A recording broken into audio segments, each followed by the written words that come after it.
Sa mabuting balita ngayon, ipinapakita ni Jesus na ang tunay na layunin ng ating buhay ay hindi lamang upang mabuhay ng matagal, kundi mabuhay ng may ugnayan sa Diyos. Madalas kapag narinig natin ang mga salitang buhay na walang hanggan, iniisip natin na mangyayari pa lamang ito sa hinaharap pagkatapos ng kamatayan. Ngunit ipinapakita ni Jesus na ito ay nagsisimula na dito at ngayon, sa sandaling nakikilala at nakikipag-ugnayan tayo sa Diyos. Ang buhay na walang hanggan ay hindi lamang haba ng buhay, kundi lalim ng ating relasyon sa Diyos. Maaaring mahaba ang buhay ng tao, ngunit kung wala siyang ugnayan sa Diyos, kulang pa rin ito at walang saysay. Sa ating panahon ngayon, marami ang naghahanap ng buhay sa kasiyahan, relasyon, tagumpay, at mga material na bagay. Ngunit kahit makamtan man natin ang lahat ng ito, meron pa rin bahagi ng ating puso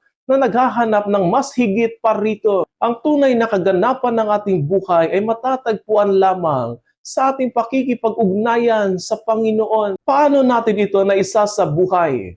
Na isa sa buhay natin ito sa pamamagitan ng panalangin, pakikinig sa kanyang salita, pagtanggap ng mga sakramento, at pamumuhay ayon sa kanyang kalooban. Sa paraang ito, unti-unti nating nakikilala ang Diyos, hindi lamang sa isip, kundi sa puso. At habang lumalalim ang ugnayang ito, mararanasan natin ang buhay na walang hanggan, kahit tayo ay nandito pa sa lupa. Mga kapatid, ang hamon sa atin ng Panginoon ay huwag lamang asamin na magkaroon ng mahabang buhay, kundi malalim na ugnayan sa Kanya, sapagkat ang tunay na buhay ay hindi nasusukat sa haba ng taon ng buhay, kundi sa kung gaano natin nakilala at minahal ang Diyos. Ang buhay na walang hanggan ay nagsisimula sa pusong nakakakilala at nananatili sa Diyos.